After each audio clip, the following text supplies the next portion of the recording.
All right, got my notebook ready.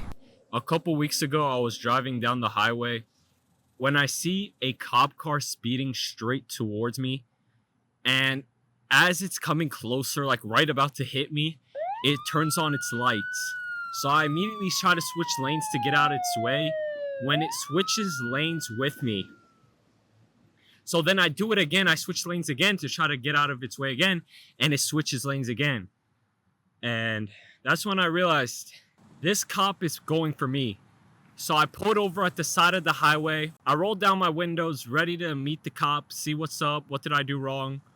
When the cop tells me to get out the car slowly. Now, at this point, I'm confused because I've been pulled over 2 times before this, and I've never been asked to get out the car. Like, I've only seen that in videos and, like, on the news. So, on the side of the highway, I get out the car, and the cop tells me, I'm going to jail.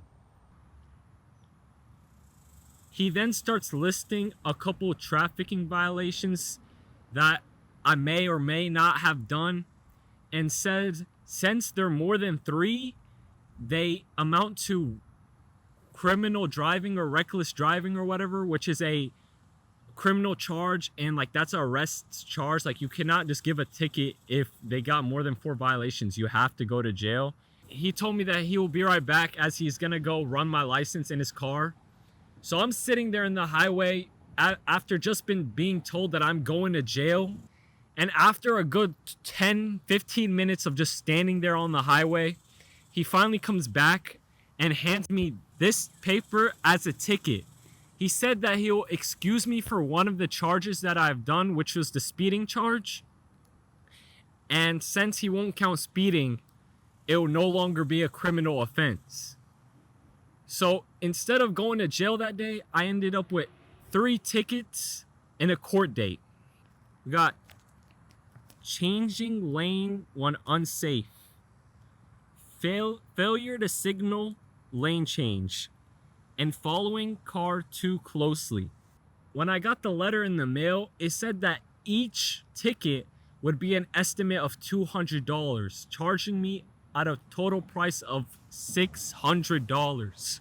But there's one thing that I haven't told you or anyone about this story, and it's that right before I got pulled over, I was actually driving speed limit, doing nothing wrong. But just a few minutes before that, I was blasting loud music and driving in a way that I shouldn't have. And I'm not gonna lie, the music did get me excited. I felt pumped. I felt like I was in a movie. And I may or may not, allegedly, have done some stuff that I shouldn't have. And I just feel like this is a sign from Allah, because for the past 1.5 years, I've been trying to quit music. And I've had success here and there. I've went a couple months without listening to music, but then to go back to it, stop for a little bit, go back to it.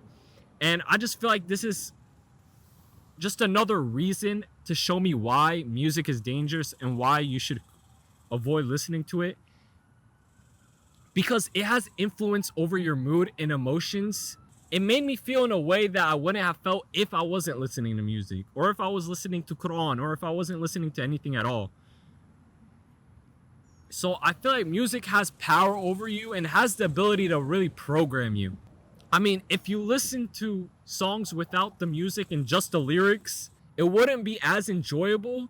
And sometimes all you'll hear is a message that you don't really agree with.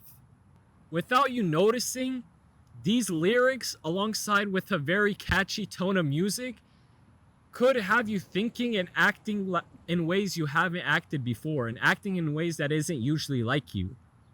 Because very easily it seeps into your head and infiltrates your brain. I just attended a fiqh class here at this masjid behind me.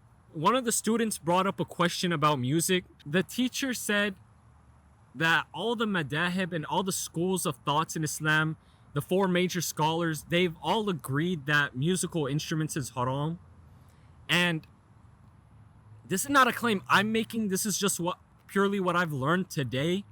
You could go fact check it for yourself. I just found this stick.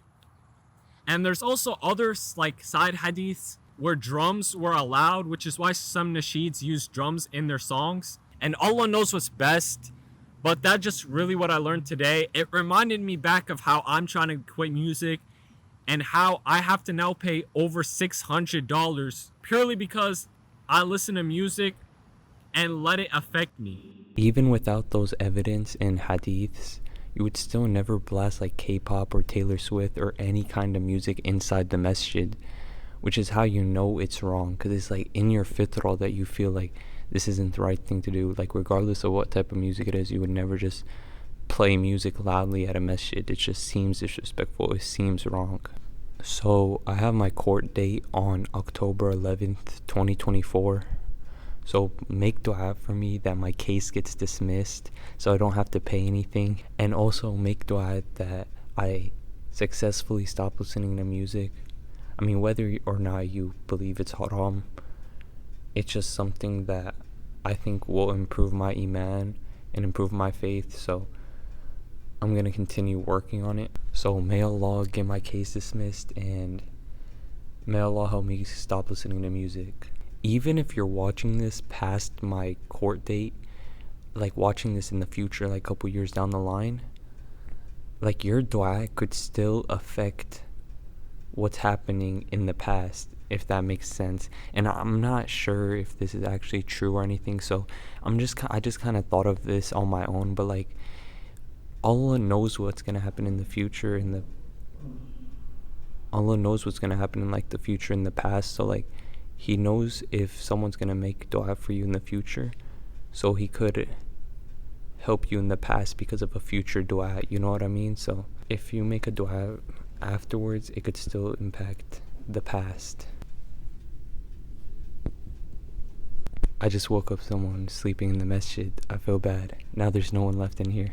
But yeah, I don't know if this is true or not, but it just makes sense that like after you take a test, it could be already graded, but because you made a dua for it before the results are in and you kept making dua, like the test results which are already graded could have changed because of your dua that you made in the future. Like the future dua could affect the past, which is kind of crazy to think about. I don't even know if this is true or not, but let me know in the comments. Like if you make a dua for me that I get my case dismissed, but you're watching this after I already had my court date, could your dua impact the past? Assalamu alaikum.